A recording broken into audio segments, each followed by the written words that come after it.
Like, I consider myself a pretty staunch feminist, except there's one area that I struggle with, and it's that I love being catcalled.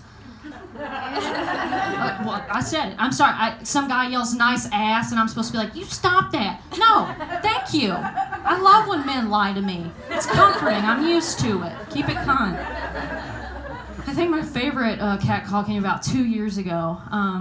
I was still in college, and I was going out, and I was dressed even sluttier than this, if you can picture it. You don't picture it. And some guy was like, hey, I'd like to buy you a house in the suburbs and let you be a stay-at-home mom. And I was like, hold on. Let me cross the street. Let me catch up. How serious are you? I don't want to work. Turns out I was a little more serious than he was, but honestly, catcalls are my ideal interaction with a man. Like, they yell a compliment at you from a safe distance, you acknowledge, you move on, you never have to see them or speak to them again. It's perfect. I mean, I'll admit men say some pretty, like, gross, out-of-pocket shit from time to time, though, like, that's fair. And I found the perfect solution, folks. Like, male or female, I know we've all been made to feel uncomfortable by a man before, so here's what you're gonna do. You're gonna stand like this. I don't know why. You're gonna stand like this. And you're gonna look him in the eye, and you're gonna pick a finger, like probably your least favorite if you have one, like if you had to cut one off, and you're just gonna look him in the eye, and you're just gonna go to town. And it helps if you can like look a little like crazy while you do it.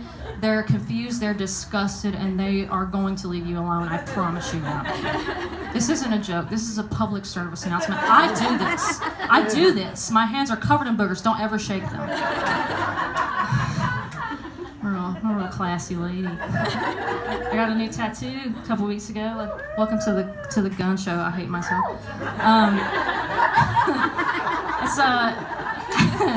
It's not exactly what I had in mind, but this body is far from a temple at this point, so it doesn't really matter. But it sparked a conversation with my friends about just like the worst tattoos we'd ever seen, and my friend won hands down because she knew this girl. As soon as she turned 18, she got a Celtic cross just encompassing her entire back with the background of the American flag with the date of her father's death beneath it. And I was like, before I laugh, did he die in 9/11? Because that sounds a little 9/11-y. And she was like, no, he's just a regular guy. He just died driving home in a car crash. And I was like, that's some dedication to your father that I personally will never experience. Can you imagine, like, loving your dad? And it's the second place my mind goes to is like just being the person that I am. Is like, all right, so she's having sex. This dude's hitting it from behind. He looks down. He's reminded of her father's tragic death. And then I realized this woman's a fucking genius. She has a built-in mechanism to keep her man from finishing too quickly. I get the date my grandma killed herself, just like right here. Buy myself at least 5 to 10 more minutes. Now it's probably a good time to let y'all know that I work with children for a living. Next two of us. What are you guys doing with your kids in public school? Jesus. But I don't know whose fucked up idea it was to let me deal with kids, because I think the shit they do to each other is hilarious. Like the other day I was sitting in a counselor's meeting, and one of them brings up this little boy she's worried about because whenever another kid pisses him off, he goes up to their desk, he pulls his pants down, he rubs his little ass cheeks on their desk, and he says, butt smear. And he laughs hysterically. The other children laugh hysterically. The victim's humiliated. He's forced into witness protection. There's nothing left for him here. And all the other counselors are sitting around like, oh. And I'm like, did you say butt smear? That's fucking genius, man. Like, you guys are worried. I'm proud. Like, this guy's going places. I mean, think about it. He's got this whole classroom on lock. No one's gonna fuck with him because nobody wants to get butt smeared. Like, no first grader should have all that power. It's even worse when I'm trying to discipline a kid though. Like the other day I was sitting crisscross applesauce on the ground, and this little girl tries to use this my moment of weakness, and then she tries to run into a room that she's not supposed to be in. So I don't have time to get up. So I just stick my arm out and just clothesline the little bitch.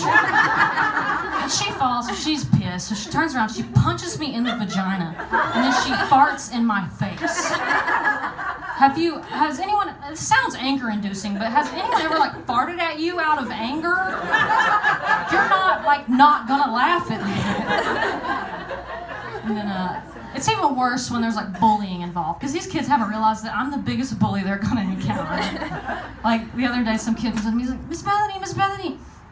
And like, just to preface this is a little just like fat ginger kid who's like the only white kid in the whole after school program, and he's already just fucked from the get-go, you know, like, so he comes up to me, he's like, Miss Bethany, so-and-so called me the E word. And I'm like, I'm not familiar with that one, bud. What's the E word? And he's like, oh, I can't say it. I'm like, no, I'm the teacher. I'm giving you permission. What's the E word? He's like, the Lord is still listening. And I'm like, Lord, can you shut your ears for a second so that he can tell me what the goddamn E word is? He's like, idiot. Because I probably wasn't wrong. So you don't know how to fucking spell idiot. You're like 10 years old. You know how redneck this kid's parents had to be for them? He thinks that idiot starts with idiot. I can just hear it now. I got called an idiot a lot when I was a kid too. Jesus Christ. Kids are wild though, y'all. I'll tell you what. Like, do you ever think about how when you were a kid, like just the crazy shit you would believe? Like anything anyone older than you said, you were like, yeah, no, that's true. Like I just remember I was in elementary school during the Bush-Kerry election, and one of the older kids comes up to me one day and she's like, do you know who your parents are voting for? And I was like, well, I'm 8 years old, so I don't have a great grasp of civic duty at this point, so no, I can't say it came up at the dinner table. She's like, well, you better hope it ain't John Kerry. And I was like, well, shit, why not? And she's like, I heard John Kerry gets elected, he's gonna make us marry our cousins. And I was like, well, that checks out. And I was sitting there panicking. I was like, which cousin am I gonna pick? Cousin Derek? That's actually one of my cousins. That's actually who I'd pick. I'm from the South, y'all. You can't expect better from me. I think the most ironic part of that story, though, is that I'm from Marion, North Carolina, and I don't know who here's familiar with Marion, but we're obsessed with Bigfoot and methamphetamine. And odds are there was gonna be some cousin marrying as it was. Marion's a wild place. I tell you what, like the other day I was like on Facebook and somebody from Marion posted something like, who here can honestly say they've never had a DUI? I'll wait. You ain't gonna have to wait that long, but they're not that common. Like they're not like STDs, like 1 in 4 of us have had one and we're just not saying shit. Like you might be the only one on your friends list. Like if you're looking for solidarity, hit an AA meeting, I don't know. And I think the person I told that joke actually almost got a DUI.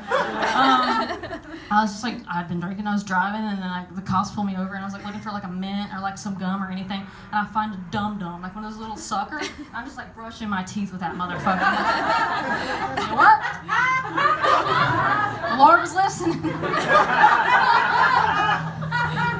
I love being white trash. I come from a long line of rednecks. You know one fun thing about rednecks I've noticed is racist as fuck, but so proud to be like 1/16th Cherokee. Oh God.